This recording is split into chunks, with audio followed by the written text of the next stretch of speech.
What we eat requires 70 billion land animals and around 1 trillion marine life animals to be killed every single year. The current practices of intensive animal agriculture are not only cruel but unsustainable, and they will be a relic of the past. However, today's alternatives to meat have not done enough to shift the world's population over to a more sustainable diet. What is cultivated meat? It's meat. It's taking cells from an animal and replicating the same process you find inside the cow, outside the cow, in a more controlled environment. And that allows for meat that is better for you, better for the environment, and also much more resource efficient. We're quite excited about this because it means that consumers don't have to decide and don't have to make subpar choices. Our technology is globally competitive. We've been able to create a lot of innovation because of the low-cost environment in South Africa, but also rapidly prototype because of the lower regulatory burdens that we have there. We've been able to look at beef, pork, and lamb, and are now looking at seafood and other applications. We're working with customers to take our technology and embed it into their facilities, allowing them to actually put it in their value chain and get it out to consumers much faster. That allows us to be CapEx efficient, but also more scalable. How we make money? Well, we're taking our technology and we've built this platform.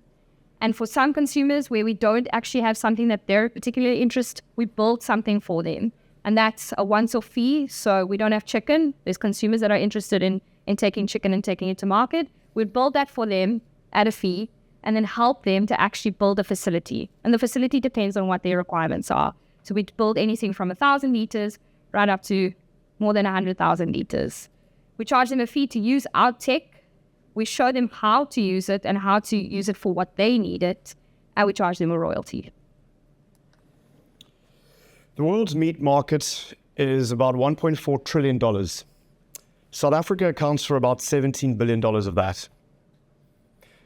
According to McKinsey & Co., the cultivated meat market is estimated to be valued at $25 billion by the year 2030. And we want to take a chunk of that, like one of our meatballs that you can see over there. Newform Foods was the first company in Africa to cultivate meat. We were the first in the Gulf region to do a tasting of lamb. Imagine how difficult that was. And now we've already been able to validate our platform for the sale of an MVP to a European customer. Our technology has been featured in the likes of Forbes, CNN, BBC, carte blanche to the South Africans in the audience, and many, many more. Our team is led by myself, Thompson, and co-founder Tasneem Karodia, who have around 20 years of experience in the alternative protein industry. Our R&D is led by Drs. Eurasia Magan and Dr. Martin Dovey, who lead a team of dedicated scientists, of engineers and biologists with tissue culture experience, media development, bioprocessing, and many, many more. Newform Foods is shaping tomorrow's food landscape by growing meat from cells without slaughter. All that's left for me to ask is, who's hungry?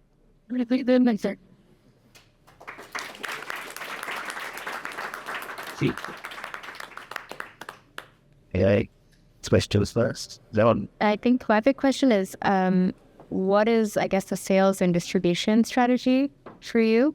So some of you may know, but we used to be called Zanzi Meat, and so we were a regional player trying to actually take our products direct to consumer. We've shifted that to be completely B2B. And so our sales strategy is actually taking the technology and supporting food producers and retailers to actually be part of the tech themselves, essentially, or utilize the tech rather, because it will be a licensing model. So we've got a pipeline of customers that we're talking to in South Africa, but we're actually looking at a global pipeline because that's actually where there's a lot of interest at the moment. Okay. And I guess, is it still indicative, or are you monetizing on the B2B side yet? We've done a proof of concept to a European player, and we generated a $30,000. It's still, that was kind of proof of concept in how we building everything out. At the moment, we're talking to consumers to build out bespoke R&D, but they're in conversations. We've got some LOIs and progressing to SLAs. Okay. And the technology and everything is patented? Okay. They're not patented at the moment. One of the key things is that we've registered in the UK. Okay, so part of what we're doing is issue for that. I know. okay, so, We don't have to talk too much about that. Yeah. so there's a patent strategy, but we haven't done it. Yeah. Okay. Thank you. Interesting. I guess I had a similar question. So you have a pipeline of customers. Yeah. Can you tell us a bit more about the profile of that customer that would have the appetite to invest in this? Because it looked pretty heavy in terms of the technology needed to set up and do this themselves. And is this a kind of customer that will require a lot of handholding and training to meet the standards that you had as in the B2C space, now going to B2B? Because I assume there's a lot around, food standards and safety that they have to then meet and take on.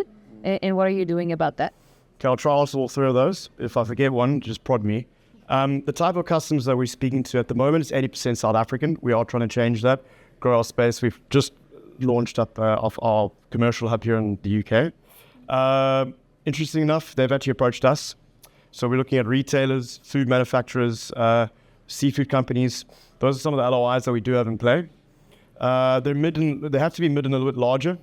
But to be quite honest, what we're trying to do is actually make this affordable for even those mid-sized companies. The size that you need to start manufacturing about a ton of cultivated meat is probably within this room. You just need a bit more height for the bioreactors and the fermenters. So we are talking to a range of customers and companies, but some of them understand high premium as well. They understand that there's a high premium attached to this in the beginning. As you scale, if we look at chicken, the price point has to be a lot lower.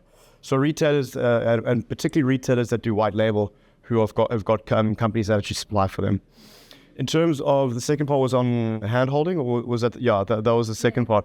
So we want to be able to provide them something that Bühler, one of the largest food companies, would in terms of equipment, but ours is just going to be the cultivated version. It's very, very technical to put together, but it's pretty simple to run. And that's a key thing that is one of our differentiators compared to many of our competitors around the world who are trying to make it very, very complicated to protect their own IP. We believe that our platform is how we protect our IP, but we want to make it available so that a technician in Cape Town, where I'm from, can actually run this facility with the help of PhDs. Now, there will be a subscription component to this. The technology is complicated. I mean, it's cell line biology. It is bioprocessing. It requires know-how, but it doesn't need it every single day. And when there's breakdowns, etc., that will be part of the service agreement that we run with them. And then going forward, the reason why they come back to us is just all the time that they're making meat and making burgers, we'll be spending time and improving and optimizing yields for every single aspect of what we're doing. And all of it will be sold as a package. And then the third part, and I've gone blank. No, that was it. Okay, that's good enough. Yeah. Hey, Brett, good to see you again. Good to see you again. Yeah, how's it? Yeah, good. They haven't invested yet. So. Yeah, that's true.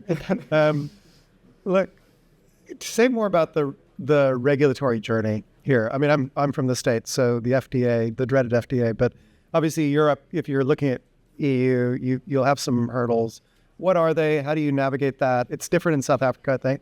And maybe that gives you a little bit of a jump on the rest of the world. But then that leads to the second question, since we're asking multiples, is like, it still feels like a space that's going to require a lot of IP, a lot of investment. So, kind of big ticket. They're going to be well-capitalized competition in Europe and in the US.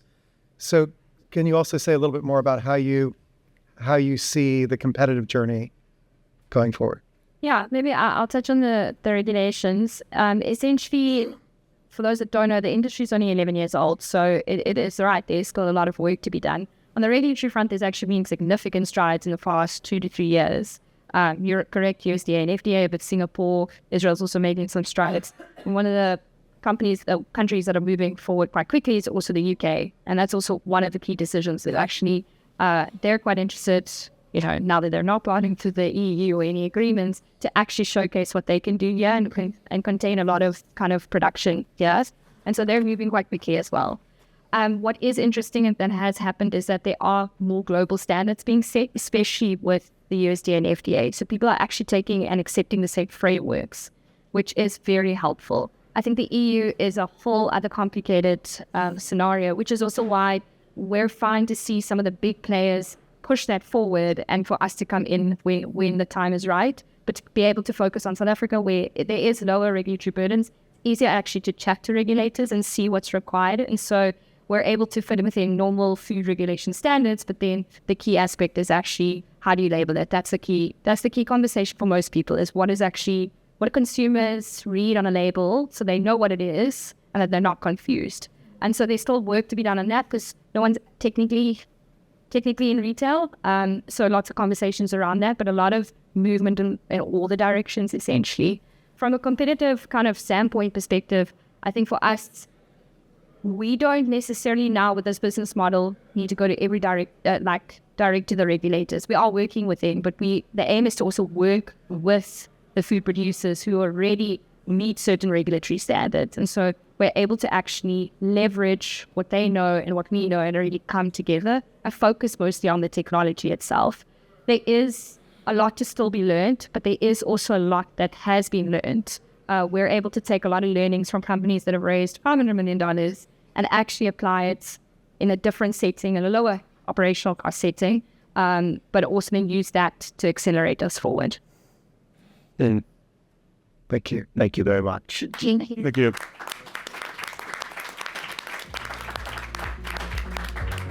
Well done.